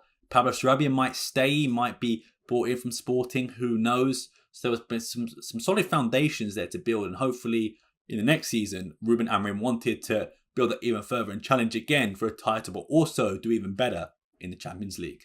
So it is the start of a new season. Amorim has some foundations to build on, but with a new season means a new kit. Seamless transition, I know. So this time I'm actually going to go with the transfers out first. And the reason for this is because it was an absolute culling of the squad. So many key players left under Ruben Amorim this season, including the following. Mateus Nunes was sold to Wolverhampton for 47.4 million euros. He was the key man in midfield, and he would arguably have a breakout season the season before under Ruben Amorim, scoring against Benfica and playing very well in the Champions League.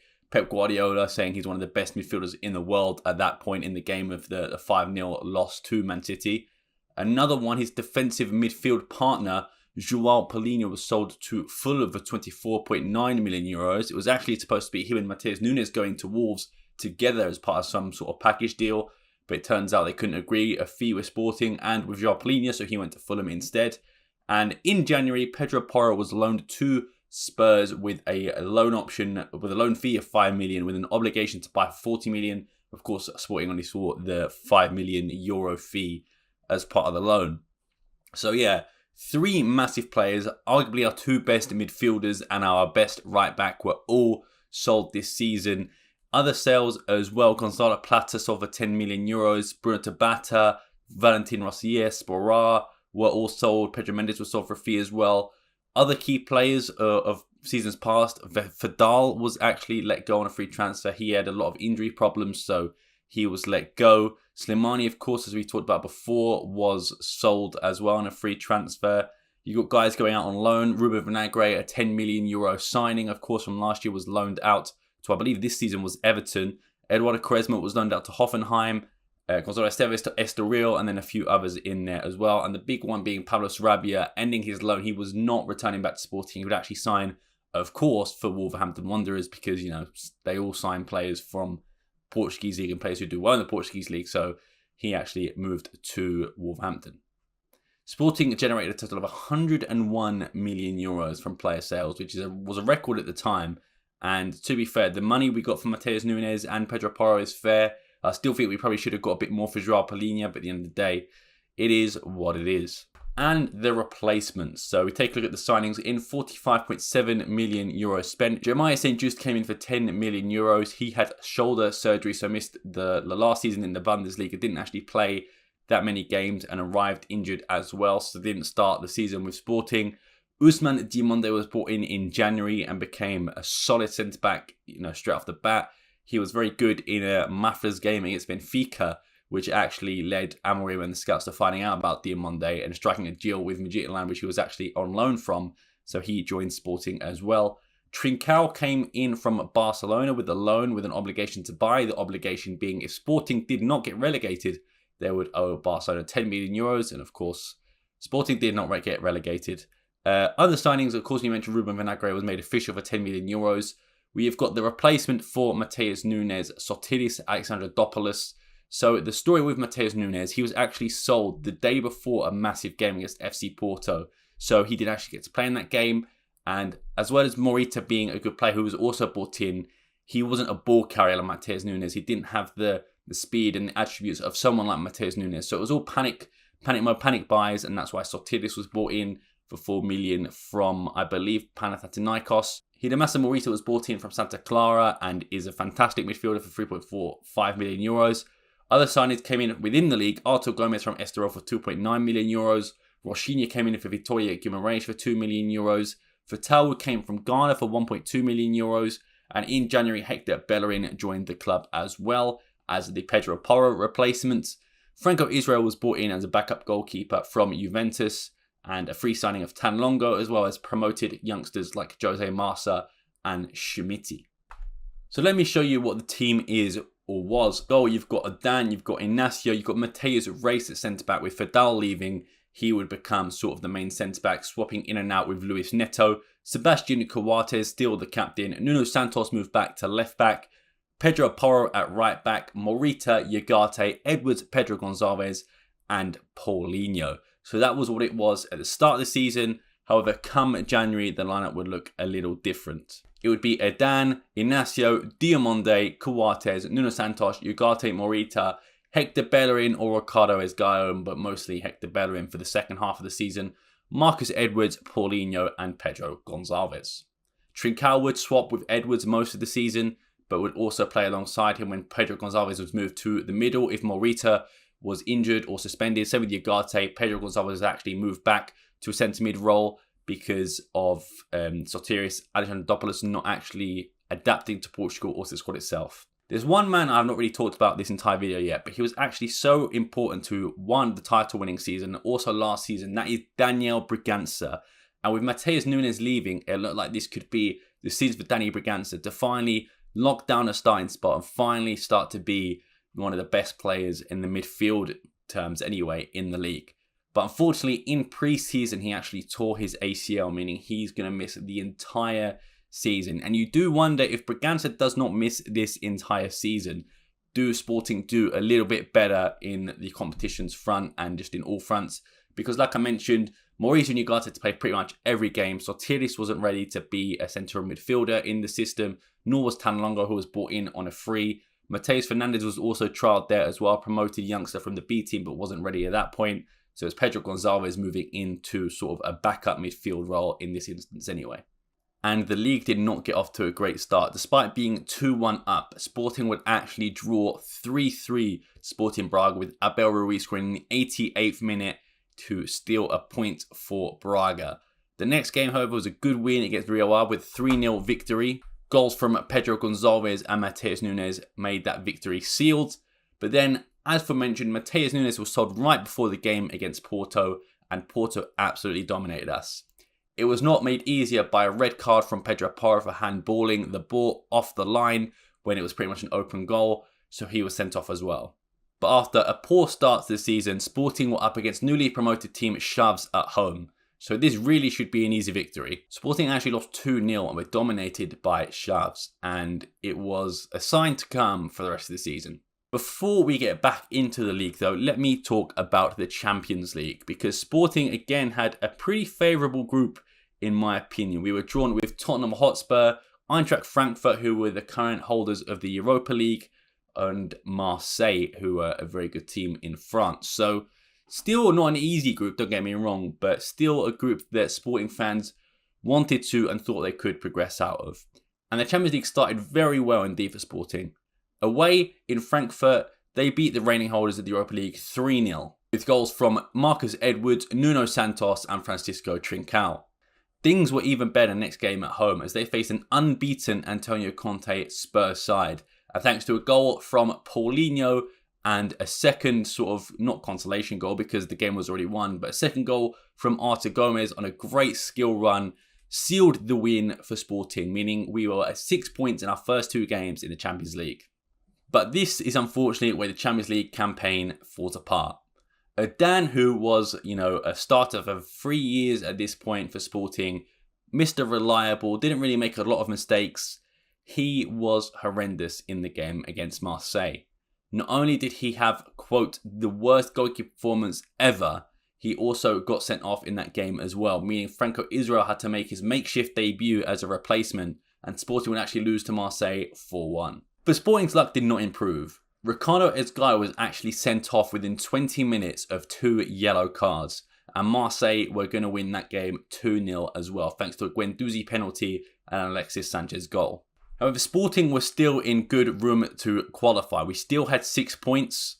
We were level on points with Marseille, and we were going into a game against Tottenham, which Sporting actually drew. Again, another game I was there for, thanks to a Marcus Edwards solo goal. But the last game of the season, Sporting had to beat Frankfurt, or at least draw, to try and get into the next stage, because we beat Frankfurt on head-to-head, so we would actually go through if we were to draw. But unfortunately, despite being 1-0 up, Sporting lost 2-1 and would be knocked out of the Champions League group, because due to the other results, Marseille were drawing with Tottenham. It was 1-1, and this meant Marseille would go into the Europa League with 3rd place, and Frankfurt and Tottenham would go through. However, Marseille were unaware of this fact and tried to go up sort of more attacking, which led to a counter-attack from Harry Kane to score in the 95th minute to send Marseille out of the Champions League and make Sporting the 3rd place team, putting them through to the Europa League. So very lucky for Sporting indeed in this case anyway, but still unlucky for having a Dan, have a mental brain lapse in that Marseille game. A lot of Sporting fans still stood by him, but unfortunately it would not get better for a Dan. Let me take you to the Allianz Cup in Pedro Porro's last game for Sporting. Sporting would qualify for the final, facing FC Porto in that game as well. And in the first 10 minutes, a shot that should have been saved by a Dan from Stefan Istachio actually went through a Dan's hands, and Porto went 1-0 up. Things were not made easier by Paulinho getting 2 yellow cards in the space of 10 minutes. The second one for elbowing, and I say elbowing, Otavio in the face. So that was down to 10 men, and Porto would score again to make it 2-0, and Amorim would not be able to go a fourth time in a back-to-back Allianz Cup win. But I hear you, there's the Taça de Portugal, so Amorim still could have some success in that. Actually, Sporting lost 1-0 to Varzim in the third round, which is the first round Sporting actually enter in, being, the established club in the league. Varzim were actually from the third division, and Sporting ended up losing 1-0. And it's not like Sporting used a rotated team anyway. The only difference was really the goalkeeper. Franco Israel was in goal, but you still had guys like Mateus Reis, Morita, Nuno Santos, Marcus Edwards, Trincao, Paulinho, and Gonzalo Inacio all playing in that game as well. So Sporting at this point in January, you were out of the Taça de Liga, the Taça de Portugal, and out of the Champions League. Things to be made worse, of course, with the sale of Pedro Porro. Sporting starting right back, which meant Hector Bellerin came in for €1 million as a replacement. And unfortunately, the league form up until January was not great either. Sporting failed to win in 7 of their games up until that point. The ones we mentioned against Braga, Porto and Chaves, but they also lost 2-1 to Boavista, 1-0 to Aroca, 1-0 to Maritimo, and drew 2-2 to Benfica as well. Things would not get any better in the league, as Sporting would actually lose 2-1 to Porto again. And as much as I hate to blame the season just on one individual, Adan at this point was past his use by date. The game against Marseille I mentioned, but he was also at fault for some of the Chaves goals, the Porto goals. He made so many mistakes this season. I don't know if it was lack of confidence or maybe he was hiding an injury, but he was really not up to scratch, and it was painful to watch as a Sporting fan. More painful to watch though was Amorim's insistence to keep playing him when Franco Israel, although an inexperienced keeper, felt like maybe he could have done a bit better in those scenarios if given the time. But Adan was stuck with, and even in January, Amorim didn't even go to the market to get a goalkeeper, which could have been a possibility as well. He stuck with Adan, and I think that was actually his undoing this season. There isn't much more to say about the league, so I'll wrap up this league portion first. Sporting finished 4th in the league, 4 points behind Sporting Braga in 3rd, 11 points off Porto in 2nd, and 13 points off Benfica in 1st. And you might think, it is a poor season, let's just move on to the next one. It's actually not over yet, and there were some bright spots in a really awful season for Ruben Amorim. The Europa League. First off, Sporting were drawn into sort of the knockout round to try and get into the actual qualifying and the round of 16 of the Europa League, and they faced Midtjylland. And unfortunately, the first result was a 1-1 draw, but Sporting in the away leg absolutely battered Midtjylland, winning 4-0 away from home. But things looked to be over before they even began, as in the next round, they were drawn against Arsenal, who are currently top of the Premier League at this point and showed no signs of slowing down. The bright side for Sporting is that they would have to come to the Alvalade first, and after some heroics from Paulinho and Jerry St. Just, they would only draw 2-2, which meant it was all to play for in the second leg. Again, a game which I went to, which is probably the best game I've ever been to. I've seen the best goal probably I will ever see. I'll tell my kids about that goal, man, if God willing I ever have any. But before I get too ahead of myself, first off, I believe it was Granit Xhaka scoring the first goal, meaning Sporting were 1-0 down. And at that point, I thought we were going to get absolutely battered. But Pedro Gonçalves, from the halfway line, no less, chips Aaron Ramsdale to make it 1-1. The best goal I've ever seen live, no doubt about it. That guy's reaction was spot on. That's exactly how I was as well. It was crazy. And Sporting managed to take it to penalties, in which they would beat Arsenal and progress to the next round.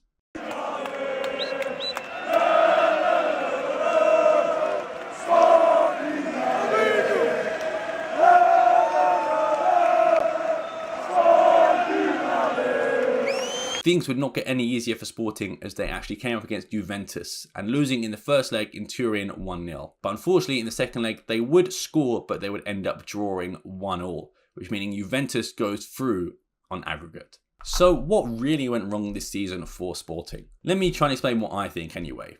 Of course you've got the main one, which was Adan in goal. He was past it by this point. He was letting in so many goals, and that was definitely a cause for concern and probably the main point. The second point, as much as I love him, the signed shirt is there. Paulinho has to take some blame. Not just Paulinho himself, but Amorim too. Paulinho was the only registered striker in the squad. You had Rodrigo Ribeiro, but he wasn't ready.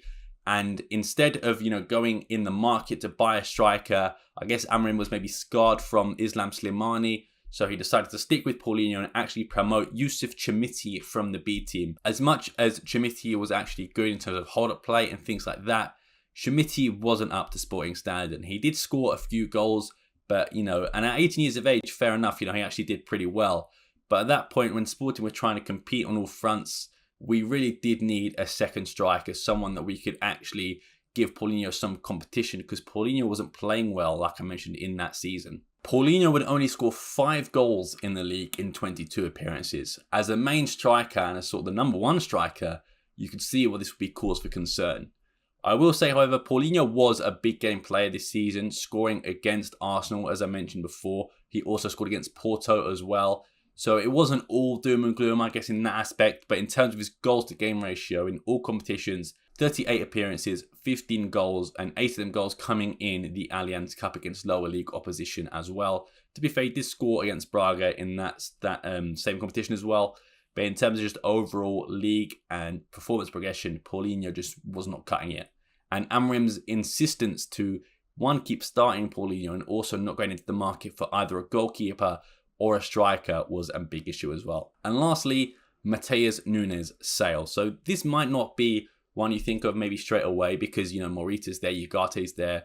But selling a player like that before a crucial game against Porto, especially with Dani Bragança being out for the season with a torn ACL, you really gave Amorim no other options. Or Brandes and Hugo Viana selling Matheus Nunes didn't really give Amorim any other options. Because as far as I know, Matheus Nunes' release clause wasn't hit. It was just a sale for that fee. I think his release was actually like 60 million or something. So, it wasn't actually met. But Amorim lost him anyway because Brandes and Hugo Viana decided to sell him. And then that's when they panicked and bought in guys like Sotiris and Rochinha, guys who came in but weren't fully scouted. They weren't like projects of Amorim. So they came in and they just weren't really good enough. And Sotiris really didn't get that much of a chance, to be honest. But obviously, I don't know what goes down in training and stuff. So, I think those were the big 3 reasons. Of course, maybe just in another one in general, was just Amorim refusing to change tactics in general, being very stubborn. This was probably his worst season in terms of trying to change everything. Trying not to change anything, I suppose, when things have gone on. You can mention the sale as well of Pedro Porro in January, halfway through the season as well. I guess the season was done by that point anyway, but we still had Europa League to play. And bringing in Hector Bellerin and having someone like Ricardo Esgaio, who are serviceable players, but definitely not starters, also didn't help the cause as well. So to give a recap, they finished 4th in the league, the 3rd round of the Taça de Portugal, runners-up at the Taça de Liga, group stage of the Champions League, and the quarterfinals of the Europa League. The top goal scorer in all competitions was Mr. Reliable Pedro Gonçalves with 20 goals. So now it's a new season's questions are being asked of Sporting and Ruben Amorim. Is Ruben Amorim a one-season wonder? Was he lucky with the COVID season? Are Sporting back to their famous old ways of finishing many points behind Benfica and Porto? And it was time for Ruben Amorim to answer those questions. Firstly, let me start with the player outs again. We can take a look at a big money sale in Manuel Ugarte. The midfield powerhouse was sold to Paris Saint-Germain for 60 million euros, meaning there was a big hole in the midfield once again to be filled by someone else. Next up is Yusuf Chermiti, someone who was brought in January by Ruben Amorim as the backup striker. Like I mentioned before, he was okay at holding up play and was a decent scorer for his age, but only scoring, I think, 5 goals in all competitions as well. He never looked like he was going to have a big future at Sporting. He was sold to Everton for 12.5 million euros. Thiago Tomas ended his loan journey of 2 consecutive loans and signed to Wolfsburg permanently. And other sales included Artur Gomez, who was bought in the season before. Fatawu was loaned out to Leicester. Jose Marsa was sold. A weird one, Hector Bellerin was released on a free transfer, or he only had a 6-month contract, whatever you believe. Some people thought he was a loan, but it was confirmed that he was actually bought from Barcelona, but only played like 3 months of football, had a photo shoot and then left. So that was a strange one. A lot of people left on free transfers from the Hugo Viana, Kaiser sort of Silas era, which is Idrissa Doumbia left on a free transfer. And that was a big wage filled up as well. And then some loans for development. You've got guys like Vinagre on loan. Jovan Corral was loaned out twice. His name is not there by mistake. He was first loaned out to Saltiana in Italy, then Olympiacos in Greece. Sotiris Alexandrodopoulos was loaned to Olympiacos, and guys like Rodrigo Ribeiro, Tanlongo, and Rochinha were also loaned out as well. Tanlongo again to two clubs, first to Copenhagen, then to Rio Ave. The same with Ruben Vinagre, first being loaned out to Hull, then being loaned out to Hellas Verona. Sporting generated a total of 84.33 million that window. And now the plays in. Sporting spent a total of 64.5 million, bringing in arguably the most important signing, Victor Gyökeres from Coventry for 24 million euros, beating the likes of Everton and West Ham for his signature, as well as Brighton activated their buyback clause on Victor Gyökeres, but Gyökeres actually chose to join Sporting. Morten Hjulmand came in from Lecce from Italy, 19.5 million euros. A big one coming back was Jenny from loan. He was loaned out consecutively to Vitória, Guimarães and Marítimo. And this was, no one actually thought he might be in Ruben Amorim's plans, but he actually had a very good pre-season. So he was returned from loan and promoted to the main team as a wing-back. Ivan Fresneda was supposed to be the long-term replacement for Pedro Porro, coming in at 9 million euros from Real Valladolid. Foot Manager fans will know that he's a very good player and is supposed to be a very good player in the future. Trincão's signing was made official for 7 million euros. Kobe Condredi came in January as a backup centre midfielder. Rafael Pontello was a signing for the future at centre-back for 700k from Leixões. And Eduardo Quaresma was another one who returned from loan and was promoted to the main team after an unsuccessful loan at Hoffenheim, where he only played 4 games all season.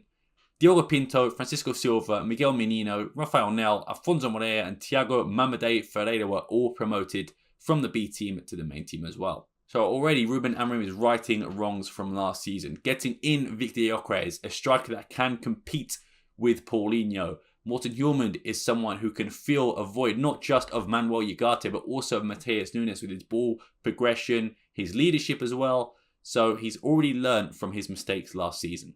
And this would be the team that Amorim would use for the majority of the season. Adan was in goal still after a horrible season. Ruben Amorim stuck by him, so I guess he didn't learn all of his lessons from last season. Ignacio Diamonde and Coates were the back three. However, Coates, due to injury problems, would be rotated in and out of the squad for guys like Jerry St. Just when he was fit from injury, and guys like Mateus Reis and Luis Neto, as well as Eduardo Quaresma, as mentioned, coming back from loan as well. Nuno Santos and Jenny made the wing-backs. Jenny starting at wing-back, taking over from Pedro Porro, I suppose, and then also Esgaio and Hector Bellerin from last season. Midfield pivot of Hjulmand and Morita. On the wings, Trincão was preferred over Marcus Edwards. Pedro Gonçalves was Mr. Reliable, and of course, Victor Gyökeres started up front. Key players off the bench included Danny Bragança coming on for Morita or Hjulmand, Marcus Edwards coming off the bench for Trincão or Pedro Gonçalves, Paulinho coming off the bench for Gyökeres, and Franco Israel would claim his spot eventually and take over from Adan. But let's not get too ahead of ourselves. But the season nearly started in disaster. On the first game of the season, Sporting were 2-0 up against Vizela thanks to a Gyökeres brace. But unfortunately, a mistake from, you guessed it, Adan meant Vizela came back for 2-2.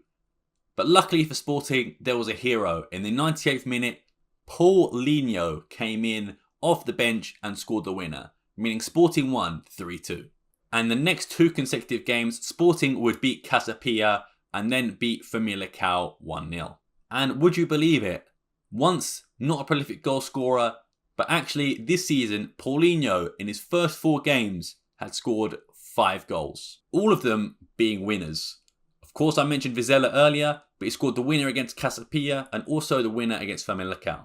Sporting's first tumble would come at Braga, where they drew 1-1 to Sporting Braga. Gilot scoring the equaliser, even though Pedro Gonçalves actually scored the first goal. What was weird about this game, Hjulmand scored a goal, but it was given offside because I believe it was Pedro Gonçalves or someone was in the way of the Braga goalkeeper. So it was a very rare goal to see disallowed, but it was disallowed nonetheless, and Sporting ended up drawing that game regardless. But let's pause the league form there. Let's talk about the Europa League. Sporting finishing 4th last year means they went straight into the Europa League. And they got dealt in a group with Atalanta, the eventual winners, Sturm Graz and Rakow from Poland. Sporting started off the campaign with a 2-1 win against Sturm Graz, but unfortunately lost the next game 2-1 against Atalanta. A shocking result in Poland were 1-1 because Gyökeres got sent off in the first 8 minutes. But on the return leg, Sporting would beat them 2-1, drawing to Atlanta in the penultimate game of the group stage, but beating Stuttgart 3-0, meaning they advanced to the knockout playoffs with 11 points, only losing one game and drawing 2. And let's get Ruben Amorim'S other favourite competition out of the way, the Taça de Liga. Sporting managed to make it all the way to the semi-finals, but unfortunately they lost to Braga 1-0, thanks to an Abel Ruiz winner, which means Amorim would not get to win his favourite trophy again. Back to the league form, however, Sporting would win 6 consecutive games in a row, but it was their first big test of the season. Sporting versus Benfica. Despite Sporting going 1-0 up thanks to Victor Gyökeres, David Neres and Kasper Tengstedt both scored in the 94th and 97th minute to give Benfica the win. It also should be noted Gonzalo Inacio was sent off in the second half after 2 yellow cards. Sporting played 40 minutes with 10 men. But the game after that, they came back with a 3-1 win versus Gil Vicente, and Vitória Guimarães was the next opponent, where unfortunately they lost again.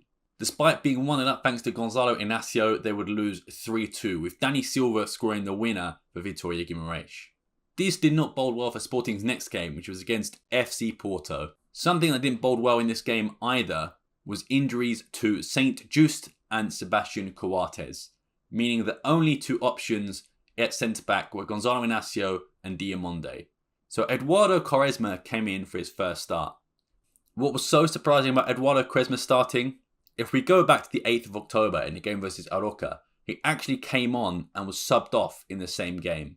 He came off Ricardo Esgai on the 58th minute and then was subbed off in the 89th minute for Luis Neto. So at this point, many people thought Eduardo Quaresma's career was over at Sporting.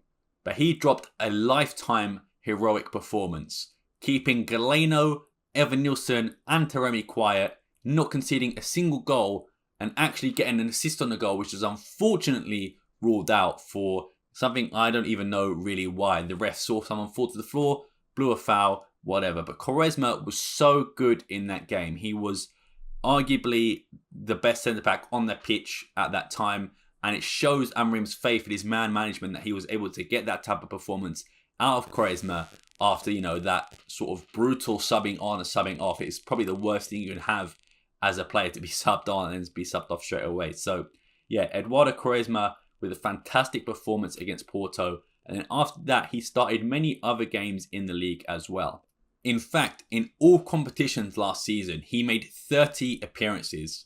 Considering the season before he only made 4 at Hoffenheim, it was a step up for Eduardo Quaresma, and he did very well stepping into that position. And in the league, Sporting would then go on an 8-match winning streak, beating the likes of Portimonense, Estoril, Chaves, Vizela, Casapia, Braga and Moreirense, beating Casapia 8-0 and Braga 5-0. Sporting were unstoppable. But let me take a quick break and go back to the Europa League, because it was around this time in February that Sporting were drawn against Young Boys and beat them in the first leg 3-1, drew to them in the second leg 1-1, and that meant they progressed into the next round of the round of 16. They were dealt a very bad hand as they came up against Atalanta, someone who already beat them in the league phase already, and then had to face them again in the round of 16. And Sporting at home held them to 1-1, but unfortunately lost 2-1 in the reverse leg, meaning they were out of the Europa League. It was at this point that something monumental had happened with the Sporting squad. Antonio Adan was out with injury and was ruled out for the rest of the season. This means that Franco Israel then came into the team and started for the rest of the season, becoming the number 1 in Sporting's team. And in 23 appearances that season for Sporting, he conceded 19 goals but keeping an impressive 9 clean sheets as well. But since Sporting were out of the Europa League, all focus was on the league. They drew 3-3 to Rio Ave, unfortunately taking their win streak of 6 to an end, but then went on an impressive run, beating Farense, Aroca, Boavista and Estrela de Amadora. The biggest test was against Benfica. In fact, Benfica beat them earlier as mentioned before, but this would be the pivotal point of Sporting's season. Benfica were hot on Sporting's heels, and if Sporting tripped up, Benfica would put themselves in a position to take that first place from Sporting. Someone who was Sporting's saviour in this game was Jenny Catamo. He scored in the first minute thanks to a great run from Pedro Gonçalves and a great finish from Jenny. As I mentioned before, Jenny only played a handful of games under his loan spells at Maritimo and Vitória Guimarães, not playing over 25 games in both seasons combined. However, he was preferred as Ruben Amorim's number 1 right wing back. And in this game, it showed why. Alexandre Ba would get the equaliser in the 45th minute, but in the 91st minute, Jenny Katamo scored an amazing volley to steal the game away from Benfica, and Sporting would win 2-1. And after that, Sporting would beat Gil Vicente 4-0, Famalicão 1-0, and Vitória de Guimarães 3-0. But they had another tough test with 4 games to go in the league against FC Porto. And FC Porto were taking no prisoners in this match. Evan Nilsson scored in the first 7 minutes, and Pepe scored in the 40th minute as well, meaning it was 2-0 to Porto at half time. But they forgot one thing. Victor Gyökeres is overpowered. He scored in the 87th and 88th minute in a quick counter-attack move from Sporting. And if not for Edwards not getting sent off in that same minute as well, who knows, Sporting might have actually taken the lead in that game anyway. But it doesn't really matter, because Sporting had 1 game to go. If they won this game and Benfica lost, Sporting would win the league. Sporting beat Portimonense 3-0, and Benfica actually lost to Famalicão, meaning Sporting would win their 2nd league title in 4 years under Ruben Amorim. But all was not that great though. Of course, winning the league title is very good, but there was one trophy that Ruben Amorim has never won being a coach in Portugal, and that was the Taça de Portugal. Sporting had been on a great run, beating lower league teams like Olivais and Moscavide, beating Dumaiense 8-0, beating Tondela 4-0, União de Ladeira 3-0, and also beating Benfica across 2 legs, beating them 2-1 in the first and drawing 2-2 in the second as well, which all led down to the final against Porto. But before I get ahead of myself, you know how I mentioned Adan was ruled out for the season? Well, after winning the league, Franco Israel was ruled out for the last 3 games of the season, including the 2 league games and also the final against Porto. So Diogo Pinto was someone who wasn't really expected to make the jump up to the first team at only 19 years of age, but he was brought in to be the main keeper for the last 2 league games and the Taça de Portugal final if Franco Israel was not ready in time. And Diogo Pinto did well. He kept a clean sheet versus Estoril and then kept another one against Chaves as well. So he was on good form heading into the game against Porto. But unfortunately, Taremi and Evan Nilsson aren't on the same level as Estoril's or Chaves strikers. Sporting would go 1-0 up in the final thanks to a Jeremiah St. Just header. But shortly after, St. Just would actually get himself sent off for pulling down Pepe while he was through on goal. But again, Sporting held on. Evan Nilsson actually did score in the 25th minute, but Sporting managed to hold on with 10 men in extra time. But unfortunately, in the 100th minute, Diogo Pinto gave away a penalty. A lack of experience rushing out and fouling Taremi, and that was the penalty, and that was scored by Taremi as well. And that was all she wrote. Unfortunately, Amorim could not add the Taça de Portugal to his trophy cabinet. But as last time, I showed you what went wrong. And I tell you this time what went right. Firstly, righting the wrong of not having a backup or a striker that could compete with Paulinho. Victor Gyökeres is of course an anomaly. He's very good, probably one of the best strikers in the world at this moment in time. But how long would it have been if someone of Victor Gyökeres' calibre, even a backup striker, would have came in to give Paulinho some serious competition? It happened a little bit with Slimani, but Slimani fell out with Ruben Amorim, you know what happened there. But everyone was pretty much begging Ruben Amorim to bring in a striker to compete with Paulinho, and he finally did bring in Victor Gyökeres there. And Victor Gyökeres paid for his fee and then some, not only winning the league, but of course also qualifying for the Champions League, which gets Sporting a nice little bit of change as well. Secondly, would you believe it? Righting another wrong. Franco Israel started, to be fair, through no fault of Adan. I guess if Adan was fit, he'd probably be still playing the rest of the games. But Franco Israel came on and was actually impressive in a lot of those games. Don't get me wrong, he's still very inexperienced, but that will come with time. That was his actual first professional season playing consecutively. In his last season, as I mentioned, was bang off the bench against Marseille and only had a handful of games. So to be playing that amount of games, and he actually did very well, keeping 9 clean sheets and also getting called up to the Uruguay squad as well, shows that maybe Amorim should have given an opportunity to Franco Israel a lot sooner. And again, righting more wrongs, buying replacements for players that leave. Hjulmand is again an anomaly, a very good midfielder and was a hefty midfielder brought in as well. So when he was brought in as Sporting's midfielder, he did actually replace Matheus Nunes and Manuel Ugarte. Something that was clearly planned for and scouted for a long time, not a panic buy like Roshinha or Sotiris Alexandropoulos. But also, it must be said, Amorim's man management was fantastic in this season. I mentioned about Eduardo Quaresma, but also Jenny Katamo being called back up and being given the opportunity by Ruben Amorim to prove himself and becoming the starting right back in the team as well. Of course, Diogo Pinto was called up to play the last few remaining games as well, but you also had debuts from Thiago Mamade Ferreira, Rafael Nel, just to name a few as well. So for the last time in this video of this timeline, let me recap the Sporting 23-24 season. They won the Portuguese League, they were the runners-up in the Taça de Portugal, their semi-finals of the Taça de Liga, round of 16 of the Europa League. The top goal scorer in all competitions was Victor Gyökeres with a whopping 43 goals.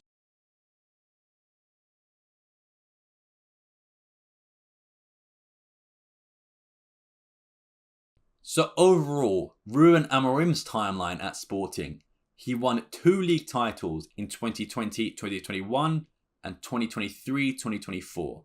He won the League Cup, the Allianz Cup twice with Sporting in 2021 and 21-22. And finally, he was the winner of the Portuguese Supertaça in 21-22. He took a team that was 19 years removed from a title and delivered them 2 in 4 years.